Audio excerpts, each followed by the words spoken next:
أعوذ بالله من الشيطان الرجيم بسم الله الرحمن الرحيم الحمد لله رب العالمين والصلاة والسلام على أشرف الأنبياء والمرسلين سيدنا ونبينا وحبيب قلوبنا وشفيع لذنوبنا وتبيب نفوسنا أبي القاسم محمد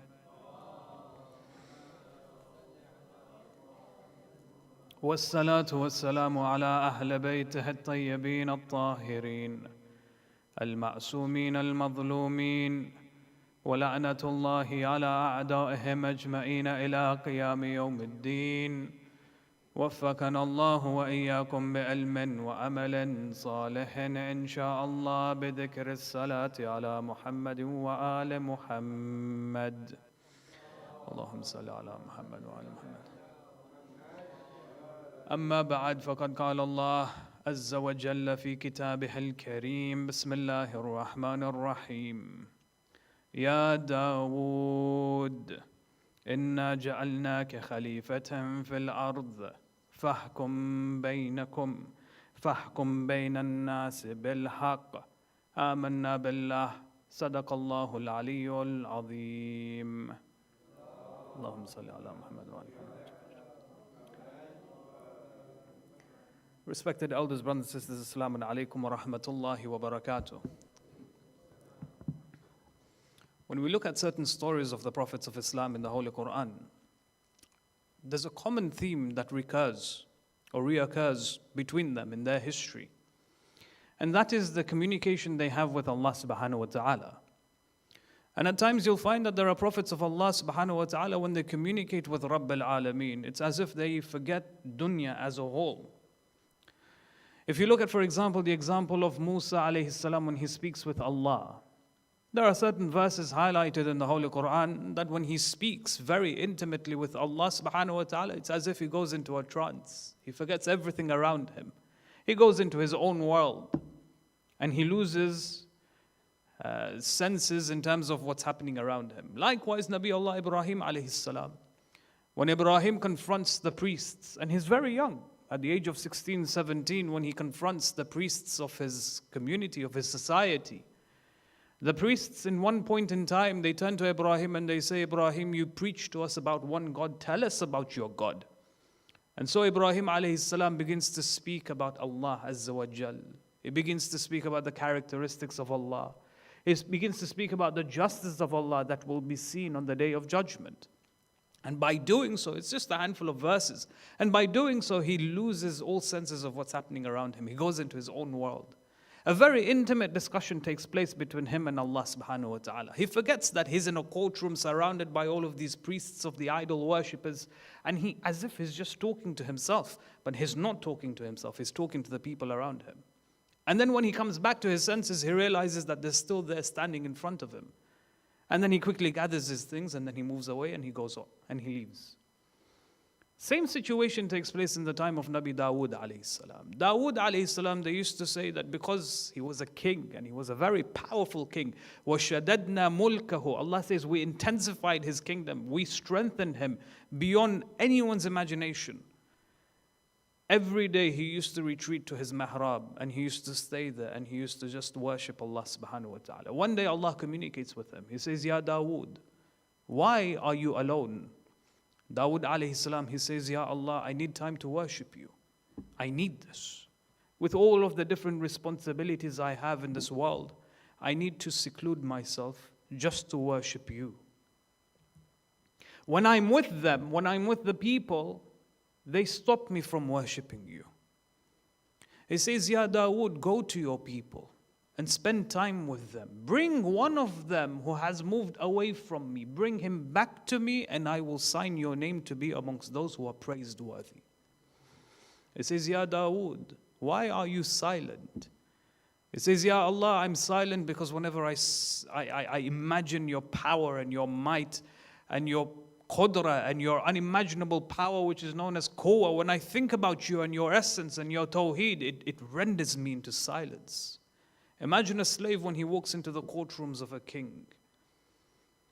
Silence is a manifestation of tadarru', is a manifestation of absolute humility. When a person who has no power, absolutely no power, he enters into the presence of a person who is powerful, you find that the natural consequence to that is silence. He says, I am silent, Ya Allah, because of the power that you have. He says, Ya Dawood, tell me, why are you so weak and tired? He says, Ya Allah, from worshipping you day and night, I am tired. He says, Ya Dawood, tell me, why are you so meek? He says, Ya Allah, when I think about your unimaginative might and power, it renders me meek. And so on and so forth. The discussion goes on and on. In the end, Allah subhanahu wa ta'ala says to him, He says, Ya Dawood, you are honorable, and I have honored you. It says, Ya Dawood, I will give you whatever you want in this world. Go back to your people and live in peace and harmony. And be kind to them and be compassionate to them. Show mercy to them.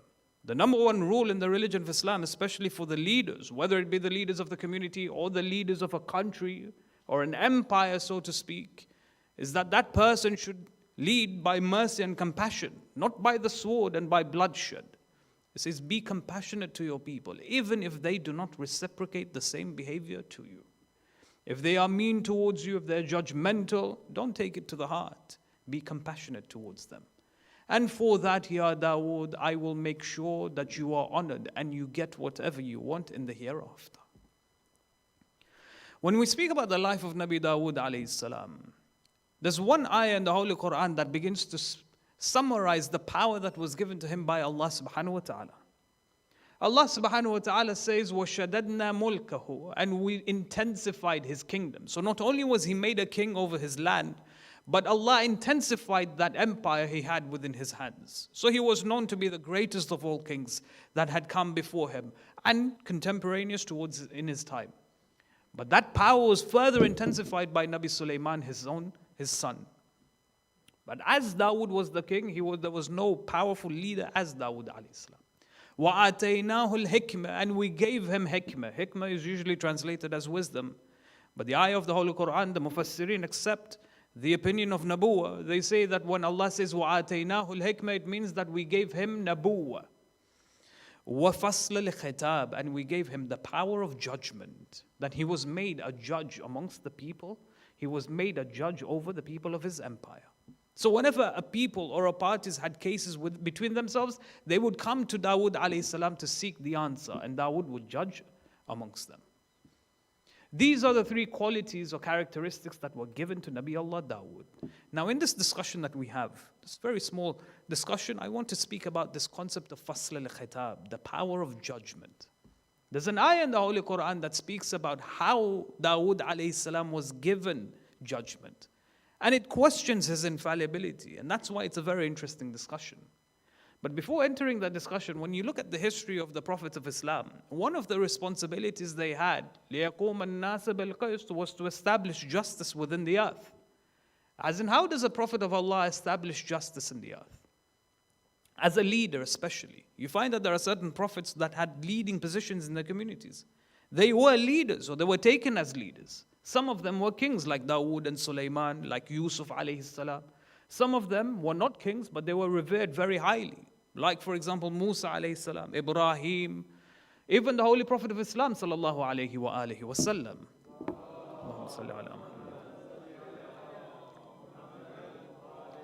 These prophets who had very high positions in their communities, one of the responsibilities given to them was that they were judges amongst the people.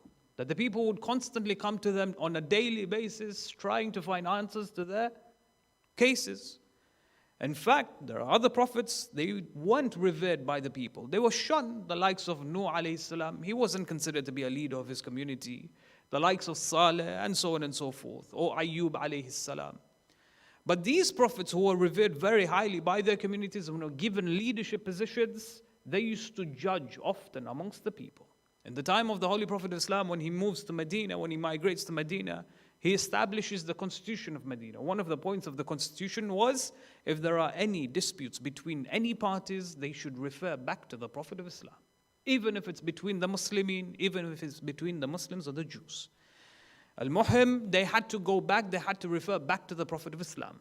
And the Prophet would judge between them. Dawud alayhi salam was given the same power. In fact, the concept of judgment in itself is a permission given to Allah subhanahu wa ta'ala to the Prophet of Islam. Any prophet, if they were considered to be judges amongst their societies, this was a permission given to them by Allah. It wasn't a permission given to them or a promotion given to them by the people. If the people get together and they choose a leader from amongst them, it doesn't mean that this person automatically becomes a judge between them. Because a judge is a person who is very well versed in the halal and haram. They know what the sharia of Allah subhanahu wa ta'ala is. And through that, they judge between the people to make sure that they have not erred from the sharia of Allah subhanahu wa ta'ala. Dawud alayhi salam, according to this verse, وَشَدَدْنَا مُلْكَهُ وَآتَيْنَاهُ الْحِكْمَةَ وَفَصْلَ الْخِطَابِ, Allah sequentially begins to examine how he was promoted in his eyes. So first, he was given the mulk, he was given kingdom. Beyond that, he was made a prophet, or he was inaugurated as a prophet. And then thirdly, he was given the power of judgment. Which means that when the power of judgment was given to him, when the permission of judgment was given to Dawud, he was already a prophet. And he was already a king over his people. Now the story is mentioned in Surah As-Sad, verse 20 onwards. In Surah As-Sad, verse 20 onwards, Allah begins to speak about an incident, a very questionable incident that takes place, which then promotes him to the ranks of being a judge amongst the people. They say two men entered the chambers, the private chambers of Dawud alayhi salam. When they entered the chambers of Dawud alayhi salam, remember Dawud is a king in a palace. He lives in a palace which is surrounded by guards, a palace that has many rooms. Maybe it's very high, it's a high tower. These two individuals managed to enter the private chambers of Dawud alayhi salam. Now Dawud, before he enters his chambers, before he sits on his mihrab to worship Allah, he turns to the guards, he says, I am not to be disturbed. He engages in his ibadah. All of a sudden, these two individuals, they enter the chambers. When Dawud sees these two individuals, he is frightened. He panics a little. He doesn't know. These people could be there to kill him. What? Could be anything. So Dawud alayhi salam, he panics. فَفَزِعَ مِنْهُمْ. When he panics, these two individuals, they turn to Dawud and they say to him, لَا تَخَافْ, do not fear. We have a case between ourselves. This is my brother and I. My brother and I have a dispute. Judge between us, فَحْكُمْ بَيْنَنَا, and guide us towards Sirat al-Mustaqim. Dawud entertains the idea. He says, okay, what's the case between you two? So one of them speaks. He says, my brother has 99 sheep and I have 1 sheep. And my brother has asserted his force and he demands that I hand over my 1 sheep to him. What is the case between us? Immediately, Dawud alayhi salam, being the Prophet of Allah, who looks after the downtrodden and the oppressed, immediately judges. He looks after the oppressed. Yes, this is the sunnah of the Anbiya. So when he hears the case, he immediately says, your brother has indeed been unjust towards you. Your brother has wronged you. And many people are unjust to one another simply because of their desires. And only a few from amongst them are unjust. Who? Those who believe and those who do good deed. Your brother has no right over you. When he mentions or when he judges between these two brothers, immediately he realizes his mistake. And he turns to Allah and he seeks istighfar. فَاسْتَغْفَرَ رَبَّهُ. This is literally what the ayah says. He seeks istighfar from Allah subhanahu wa ta'ala. Question arises. Did Dawood commit a sin for him to seek istighfar? What exactly happened for him to seek istighfar from Allah subhanahu wa ta'ala? The ulama came forward, the ayah of the Holy Quran explains that he should have listened to both parties. Instead of listening to just one brother and his side of the story, he should have listened to the other side of the story as well. Now a question arises, if Dawud alayhi salam is infallible, then how did he make a mistake for him to seek istighfar? And so a number of points need to be mentioned here before we can come to understand that Dawood alayhi salam was most definitely not considered to be a sinner in this circumstance. When you refer to our books and our riwayat, as well as the opinions given to us by our ulama, we believe that the prophets of Allah are ma'soom, completely ma'soom, incapable of erring or making mistakes. And there is no shadow of a doubt in this. But in order to understand this story better, first question is asked: who were these two individuals? Were they considered to be human beings, or were they considered to be the malaika? Our opinion is that they were considered to be the malaika. Why? Because of the context this evidence is provided within the verses itself. The verses mention that these two individuals, tasawwaru, they climbed on top of the high towers, on top of the high walls. So they jumped over the high walls. Imagine you're talking about a wall that guards the palace of the king. They jumped over the wall, they entered the palace without being seen, without being heard, without being traced by any soldiers. It's a palace surrounded by the army or the soldiers or the guards or whatever. They knew exactly where the chambers of Nabi Dawud alayhi salam was, and they entered the chambers. As in, there's no single human being who is capable of doing such, entering a grand palace. And Dawud alayhi salam is the Prophet of Allah, and I'm sure he knows how to secure himself from his enemies. I'm sure he has the resources to protect himself. And yet, you found two individuals, they surpassed all of the security measures, and they entered the chambers, the private chambers of Dawud. Furthermore than this, what was the case? My brother has 99 sheep and I have 1 sheep. These were shepherds. As in, how is it possible for 2 shepherds, to say the least, to enter the palace of the king without being seen or heard by any of the guards that were there? So this is the first evidence that they were not human beings. The second evidence, la takhaf. They use the word la takhaf. This is not normal for shepherds to use in front of the king.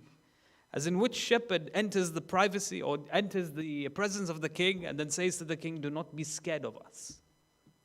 This definitely are not the words of a shepherd. The third evidence that was given is that the language that they used is similar to the language that was used by the Malaika when they spoke with Nabi Ibrahim alayhi salam. When the angels came to Nabi Ibrahim alayhi salam, they sat down. Nabi Ibrahim, being the host that he was, he prepared a grand meal for them and presented them with this meal. The angels did not eat. And in fact, their rapport was very abnormal. So Ibrahim begins to become scared. He panics a little. When he panics and the angels see that he's panicking, they say to him, Ya Ibrahim, la takhaf. Do not fear. Basharuhu bighulamin alim. We've come to bear glad tidings. We've come to give good news that you will bear a son very shortly. So the same language is used. The angel said to Ibrahim, La takhaf. As well as here in this story, these two individuals said to Dawud alayhi salam, La takhaf. Do not fear. So from this we conclude that these two individuals were most definitely angels and they were not human beings. Having understood that they were angels, question arises, what was the purpose of this test? The purpose of this test was to stamp the Khilafah of Dawud alayhi salam with the power of judgment. This was a trial, it was a test for Dawud. If he was to pass, then he would be made officially a judge over the people. Ya Dawud, inna ja'alnaka khalifatan fil ard, fahkum bayna an-nas bil haqq. Indeed, we have made you a caliph over the earth. Now take on the responsibility to judge over the people with truthfulness, with haqq.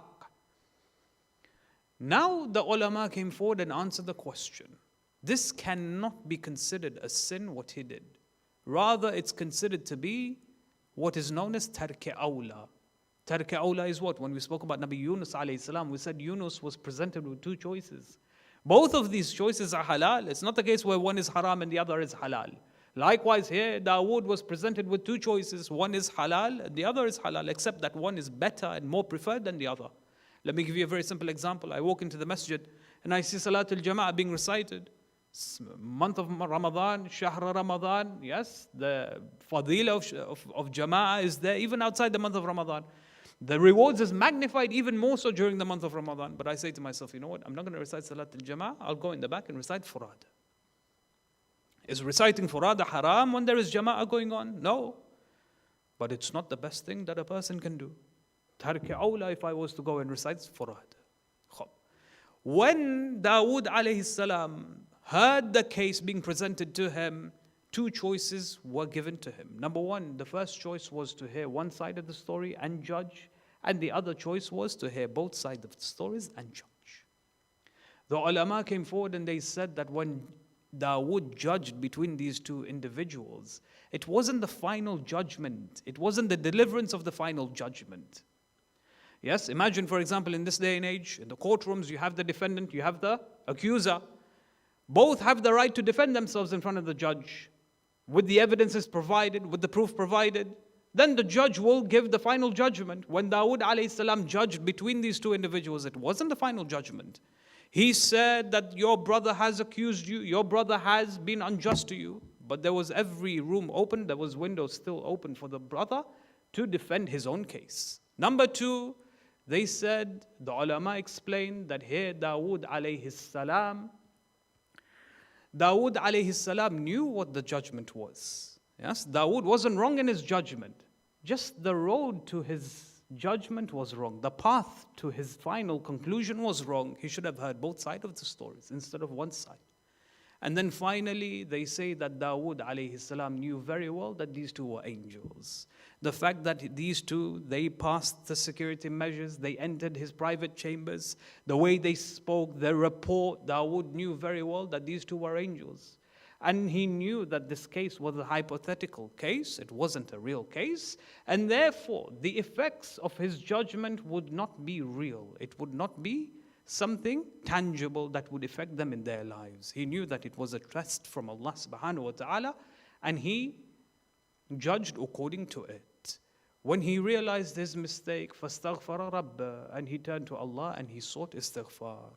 When he sought istighfar, Allah accepted his istighfar, and of course Allah granted him and promoted him to the position of being a judge. وآخر الدعوانا الحمد لله رب العالمين وصلى اللهم على محمد وآله الطيبين الطاهرين.